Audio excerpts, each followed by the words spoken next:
Continuation of 2 more questions. Question number 12. ವ್ಯಕ್ತಿತ್ವ ಎಂದರೇನು? Page number 30. ವ್ಯಕ್ತಿತ್ವ ಎಂದರೆ ವ್ಯಕ್ತಿಗಳು ಮತ್ತು ಪರಿಸ್ಥಿತಿಗಳಿಗಾಗಿ ನಾವು ಪ್ರತಿಕ್ರಿಯಿಸುವ ಲಕ್ಷಣಾತ್ಮಕ ರೀತಿಗಳನ್ನು ಸೂಚಿಸುತ್ತದೆ. ವ್ಯಕ್ತಿತ್ವವೆಂದರೆ ವ್ಯಕ್ತಿಯ ವರ್ತನೆಯಲ್ಲಿ ನಿರ್ದಿಷ್ಟ ಸಮಯದವರೆಗೆ ಕಂಡುಬರುವ ವಿಶಿಷ್ಟ ಮತ್ತು ತುಲನಾತ್ಮಕವಾಗಿ ಶಾಶ್ವತವಾದ ಗುಣಲಕ್ಷಣಗಳಾಗಿವೆ. 13th question. ಪ್ರಧಾನ ಗುಣಗಳು ಎಂದರೇನು?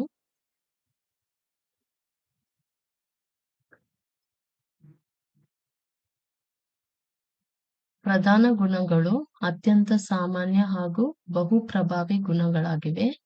ಅವು ವ್ಯಕ್ತಿಯ ಸಂಪೂರ್ಣ ಜೀವನದ ಗುರಿಯನ್ನು ಸೂಚಿಸುತ್ತವೆ. ಉದಾಹರಣೆಗೆ ಮಹಾತ್ಮ ಗಾಂಧಿಯ ಅಹಿಂಸಾ ಮತ್ತು ಹಿಟ್ಲರ್ನ ನಾಜಿ ತತ್ವ. ಇಂತಹ ಗುಣಗಳು ವ್ಯಕ್ತಿಯ ಹೆಸರಿನೊಂದಿಗೆ ಒಟ್ಟುಗೂಡುತ್ತವೆ. ಮುಖ್ಯ ಗುಣಗಳು ಎಂದರೇನು? 14th question. ಪರಿಣಾಮದಲ್ಲಿ ಕಡಿಮೆ ವ್ಯಾಪಕವಾದರೂ ತುಂಬಾ ಸಾಮಾನ್ಯವಾದ ಪ್ರವೃತ್ತಿಗಳು. ಇವುಗಳನ್ನು ಮುಖ್ಯ ಗುಣಗಳು ಎನ್ನುತ್ತಾರೆ. ಈ ಗುಣಲಕ್ಷಣಗಳು ಸಾಮಾನ್ಯವಾಗಿ ವ್ಯಕ್ತಿಯ ಶಿಫಾರಸು ಪತ್ರ ಅಥವಾ ಉದ್ಯೋಗ ಶಿಫಾರಸು ಬರೆಯುವಾಗ ಬಳಸಲಾಗುತ್ತದೆ. ಉದಾಹರಣೆಗೆ ಸ್ನೇಹಪರ, ಪ್ರಾಮಾಣಿಕ, ಪರಿಶ್ರಮಿ ಇತ್ಯಾದಿ. ಉಪಗುಣಗಳು ಎಂದರೇನು?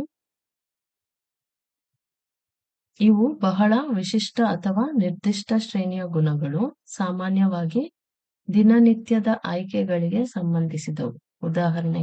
ಉದಾಹರಣೆ ಮಾವಿನ ಹಣ್ಣು ತಿನ್ನಲು ಇಷ್ಟ ಅಥವಾ ಸಾಂಪ್ರದಾಯಿಕ ಬಟ್ಟೆಗಳನ್ನು ಹೆಚ್ಚು ಪ್ರೀತಿಸುವುದು. ಇವು ಉಪಗುಣದ ಲಕ್ಷಣಗಳಾಗಿವೆ.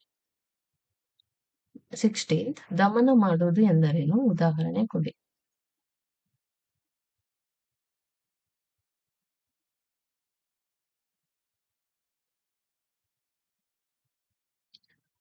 ಉದ್ವಿಗ್ನತೆ ಉಂಟುಮಾಡುವ ವರ್ತನೆಗಳು ಅಥವಾ ಚಿಂತನೆಗಳನ್ನು ಸುಪ್ತ ಚೇತನ ಸಂಪೂರ್ಣವಾಗಿ ತಳ್ಳಿಹಾಕುತ್ತದೆ. ಉದಾಹರಣೆಗೆ ಒಬ್ಬ ವ್ಯಕ್ತಿ ನಾನು ಏಕೆ ಹೀಗೆ ಮಾಡಿದೆನೋ ನನಗೆ ಗೊತ್ತಿಲ್ಲ ಎಂದು ಹೇಳಿದಾಗ ಅವರ ದಮನ ಮಾಡಿದ ಕೆಲವು ಭಾವನೆಗಳು ಅಥವಾ ಆಸೆಗಳು ತಾನಾಗೆ ವ್ಯಕ್ತವಾಗುವುದು. ಪ್ರತಿಕ್ರಿಯಾ ರೂಪಣ ಎಂದರೇನು? ಉದಾಹರಣೆ ನೀಡಿ. 17th question. ಇದರಲ್ಲಿ ವ್ಯಕ್ತಿ ಉದ್ವಿಗ್ನತೆಯನ್ನು ತಡೆಹಿಡಿಯಲು ತನ್ನ ನಿಜವಾದ ಭಾವನೆಗಳಿಗೆ ವಿರುದ್ಧವಾದ ವರ್ತನೆಯನ್ನು ಅನುಸರಿಸುತ್ತಾನೆ. ಉದಾಹರಣೆಗೆ ತೀವ್ರ ಲೈಂಗಿಕ ಆಕಾಂಕ್ಷೆ ಇರುವ ವ್ಯಕ್ತಿಯು ತನ್ನ ಶಕ್ತಿಯನ್ನು ಧಾರ್ಮಿಕ ಕ್ರಿಯೆಗಳತ್ತ ತಿರುಗಿಸುವುದು. ಇದು ಪ್ರತಿಕ್ರಿಯಾ ರೂಪಣೆಗೆ ಪ್ರಚಲಿತ ಉದಾಹರಣೆಯಾಗಿದೆ. Next question. ಬಾಹ್ಯಾರೋಪಣೆ ಎಂದರೇನು? ಉದಾಹರಣೆ ನೀಡಿ.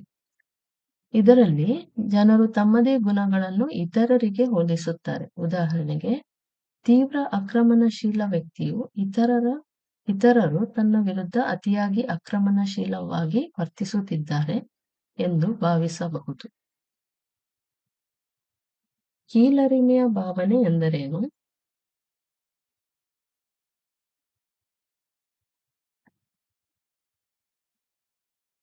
ಆಡ್ಲರ್ ರವರ ದೃಷ್ಟಿಯಲ್ಲಿ ಪ್ರತಿ ವ್ಯಕ್ತಿಯು ಬಾಲ್ಯದಿಂದಲೇ ಅಸಮರ್ಪಕತೆ ಮತ್ತು ಅಪರಾಧ ಭಾವನೆಗಳಿಂದ, ಅಂದರೆ ಕೀಳರಿಮೆಯ ಭಾವನೆಯಿಂದ ಬಳಲುತ್ತಾನೆ. ಈ ಕಾಂಪ್ಲೆಕ್ಸ್ ಅನ್ನು ಜಯಿಸುವುದು ಅತ್ಯುತ್ತಮ ವ್ಯಕ್ತಿತ್ವ ವಿಕಸನಕ್ಕಾಗಿ ಅಗತ್ಯವಾಗಿದೆ. ಕೀಳರಿಮೆಯ ಭಾವನೆ ಅಂದರೆ ಅಸಮರ್ಪಕತೆ ಮತ್ತು ಅಪರಾಧ ಭಾವನೆ.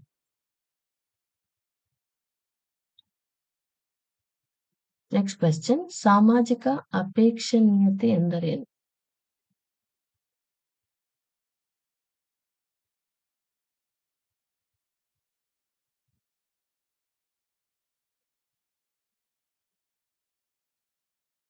ಸಾಮಾಜಿಕ ಅಪೇಕ್ಷಣೀಯತೆ ಅಥವಾ ಸಾಮಾಜಿಕ ಇಚ್ಛಾನುಗುಣತೆ ಎಂದರೆ ಇದು ಪ್ರತಿವಾದಿ ಸಾಮಾಜಿಕವಾಗಿ ಸ್ವೀಕಾರಾರ್ಹವಾಗುವ ರೀತಿಯಲ್ಲಿ ಉತ್ತರಗಳನ್ನು ನೀಡುವ ಪ್ರವೃತ್ತಿಯನ್ನು ಸೂಚಿಸುತ್ತದೆ.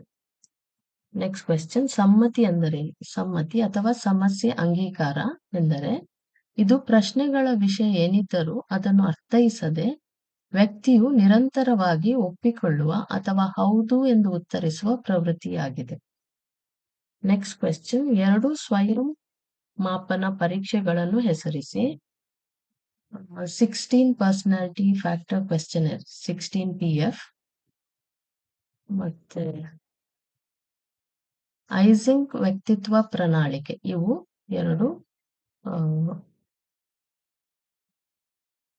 ಸ್ವಯಂ ಮಾಪನ ಪರೀಕ್ಷೆಗಳಿಗೆ ಉದಾಹರಣೆಯಾಗಿವೆ. ಕ್ವೆಶ್ಚನ್ ನಂಬರ್ 23, 2 ಪ್ರಕ್ಷೇಪಣ ಪರೀಕ್ಷೆಗಳನ್ನು ಹೆಸರಿಸಿ.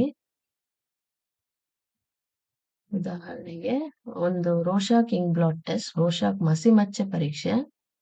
ಎರಡನೇದು ಥೀಮ್ಯಾಟಿಕ್ ಅಪರ್ಸೆಪ್ಷನ್ ಟೆಸ್ಟ್, ಅಂದ್ರೆ ವಿಷಯ ಸಂಜ್ಞಾನ ಪರೀಕ್ಷೆ.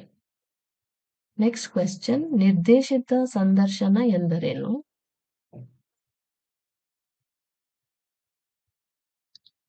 ನಿರ್ದೇಶಿತ ಸಂದರ್ಶನಗಳು ಬಹಳ ನಿರ್ದಿಷ್ಟ ಪ್ರಶ್ನೆಗಳನ್ನು ಒಳಗೊಂಡಿರುತ್ತವೆ ಮತ್ತು ಒಂದು ನಿಗದಿತ ವಿಧಾನವನ್ನು ಅನುಸರಿಸುತ್ತವೆ.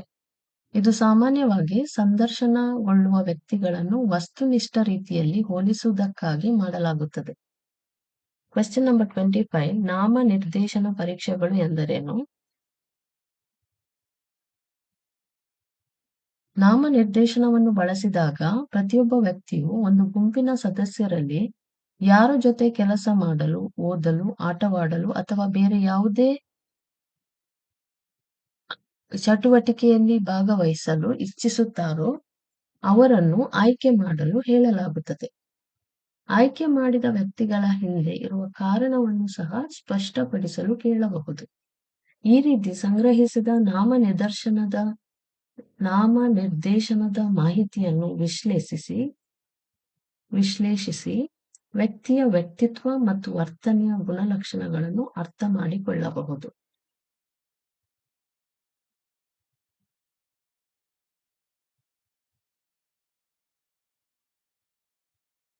ಇದನ್ನು ಬಳಸುವಾಗ ವ್ಯಕ್ತಿಯು ದೀರ್ಘಕಾಲದಿಂದ ಪರಸ್ಪರ ಸಂಪರ್ಕ ಹೊಂದಿರುವ ಮತ್ತು ಒಬ್ಬರನ್ನೊಬ್ಬರು ಚೆನ್ನಾಗಿ ಪರಿಚಯ ಮಾಡಿಕೊಂಡಿರುವ ವ್ಯಕ್ತಿಗಳೊಂದಿಗೆ ಬಳಸಬಹುದು. ಈ ವಿಧಾನವನ್ನು ದೀರ್ಘಕಾಲದಿಂದ ಪರಸ್ಪರ ಸಂಪರ್ಕ ಹೊಂದಿರುವ ಮತ್ತು ಒಬ್ಬರನ್ನೊಬ್ಬರು ಚೆನ್ನಾಗಿ ಪರಿಚಯ ಮಾಡಿಕೊಂಡಿರುವ ವ್ಯಕ್ತಿಗಳೊಂದಿಗೆ ಬಳಸಬಹುದು.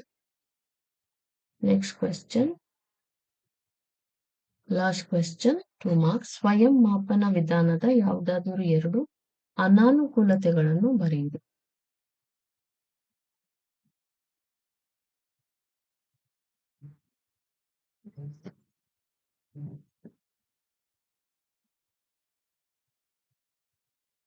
ಸ್ವಯಂ ವರದಿ ಮಾಪನಗಳ 2 ಅನಾನುಕೂಲಗಳು. 1, ಸಾಮಾಜಿಕ ಇಚ್ಛಾನುಗುಣತೆ. ಇದು ಪ್ರತಿವಾದಿ ಸಾಮಾಜಿಕವಾಗಿ ಸ್ವೀಕಾರಾರ್ಹವಾಗುವ ರೀತಿಯಲ್ಲಿ ಉತ್ತರಗಳನ್ನು ನೀಡುವ ಪ್ರವೃತ್ತಿಯನ್ನು ಸೂಚಿಸುತ್ತದೆ. ಎರಡನೆಯದು ಸಮಸ್ಯೆ ಅಂಗೀಕಾರ. ಇದು ಪ್ರಶ್ನೆಗಳ ವಿಷಯ ಏನಿದ್ದರೂ ಅದನ್ನು ಅರ್ಥೈಸದೆ ವ್ಯಕ್ತಿಯು ನಿರಂತರವಾಗಿ ಒಪ್ಪಿಕೊಳ್ಳುವ ಅಥವಾ ಹೌದು ಎಂದು ಉತ್ತರಿಸುವ ಪ್ರವೃತ್ತಿಯಾಗಿದೆ. ಇಲ್ಲಿಗೆ 2 ಅಂಕದ ಕ್ವೆಶ್ಚನ್ ಆನ್ಸರ್ ಮುಕ್ತಾಯಗೊಳ್ಳುತ್ತದೆ. Thank you.